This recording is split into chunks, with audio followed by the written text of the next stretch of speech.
Hey guys, and welcome back to my channel. So today we're here to see how we did for the month of October, and there have been a number of things that have happened in October that are definitely going to affect this results video. First thing, and I talked about this in pretty much every weekly check-in, is that our refrigerator broke.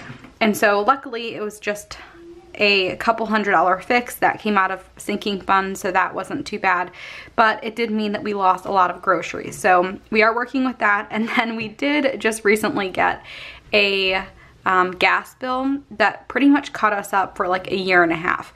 The way that it's been working is we would kind of get an estimate bill every single month, and then they would once in a while come and check our meter. It was downstairs in our basement.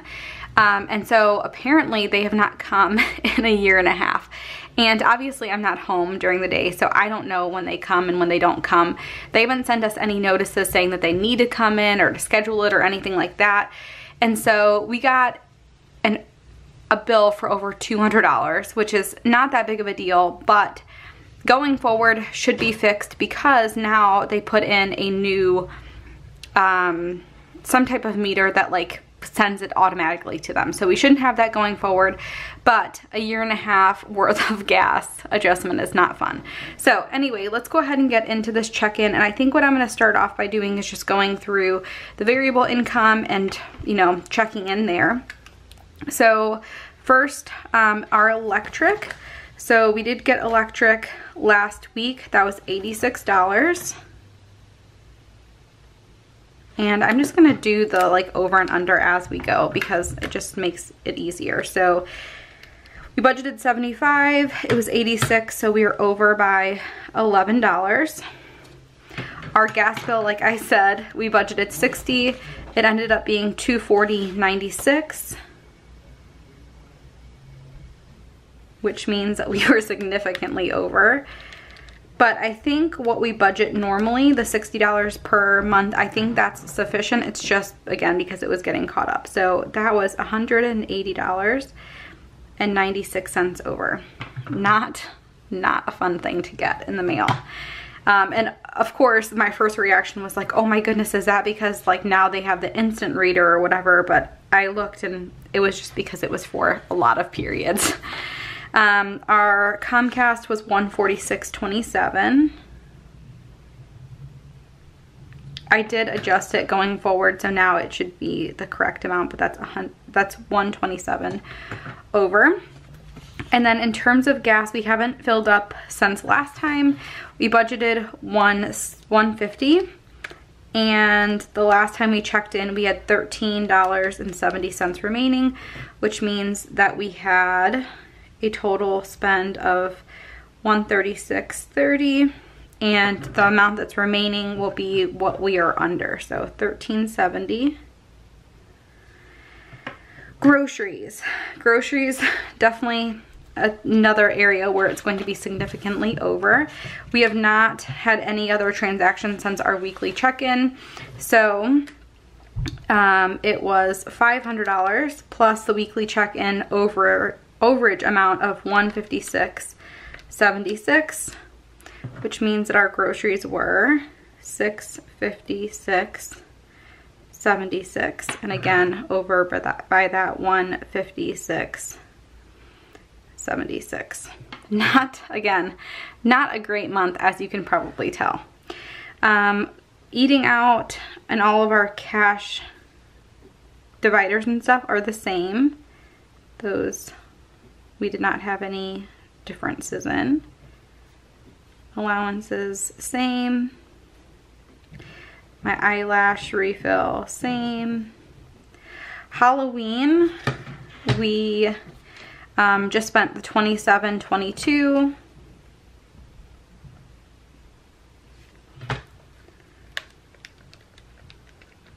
Which means that we were under by $12.78.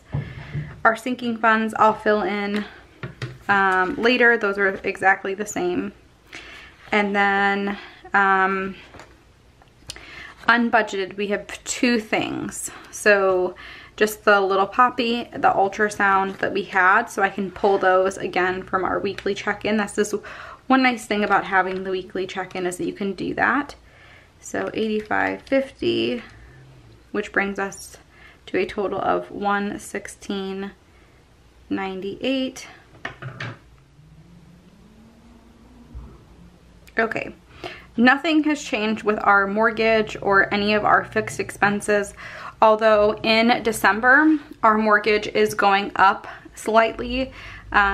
We have like all of our stuff, our home insurance, our taxes, everything in an escrow, and so every year it gets reevaluated. They try and estimate what you're gonna need for all of that stuff, and unfortunately it's going up again. So it's funny because before I bought our house, I assumed, you know, every year the payment would stay the same, and that's not really the case. It can definitely change, and with taxes going up and stuff, that definitely makes a big deal. So in December, our mortgage will go up. So that's something that I noted in my little December tab. So if we take a look at what we're over, I'm just adding everything up, and then I'll subtract out what we're under, because that's obviously the smaller amount.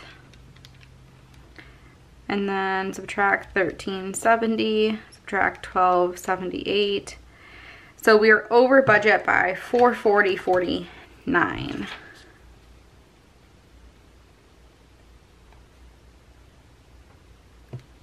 So not horrible, but also not great. And I think the two major things that really influenced this month was, again, the gas, obviously, and then the groceries that resulted from the fridge. That was not something that was a fun experience. So anyway, we know better for next time. Obviously, if you know, the funny thing is you get a bill and so you assume that it's the correct amount, especially because it's always been like really random amounts, like $26.97 or something. Like, okay, how do you estimate that bill?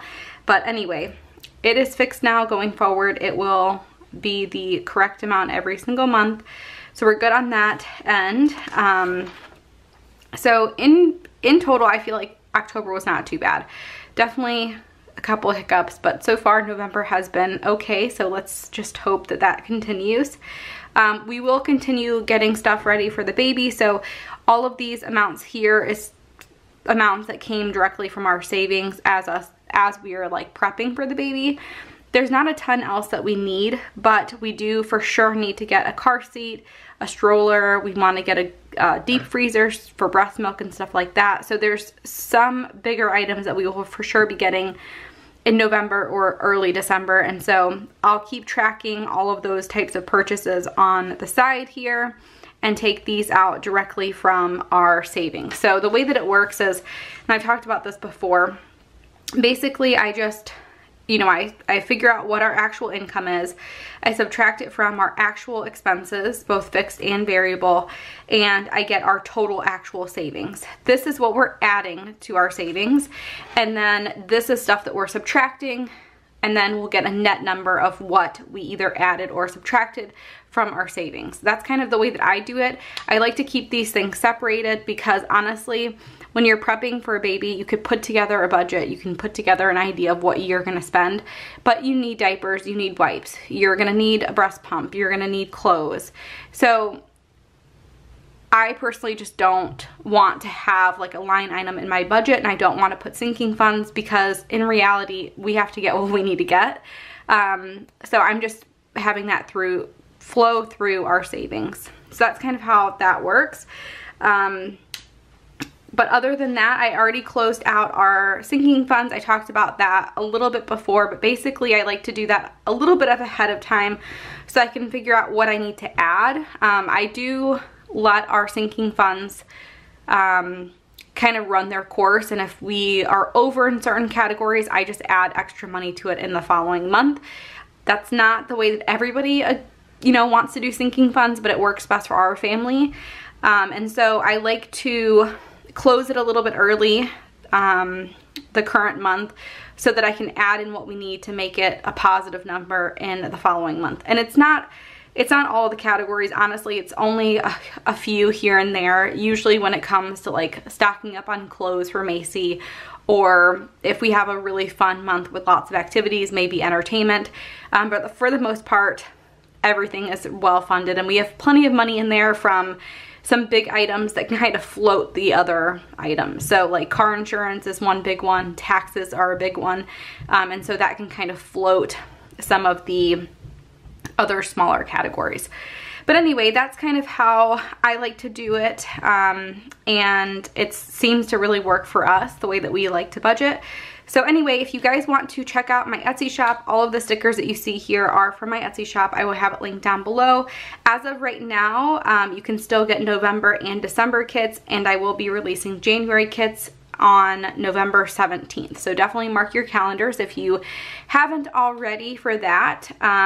There are going to be some changes to layouts and stuff for January, so definitely keep an eye out for the release videos so you can see those changes and see what's going to be added, and all of that. So anyway, thank you guys so much for watching, and I'll see you guys next time.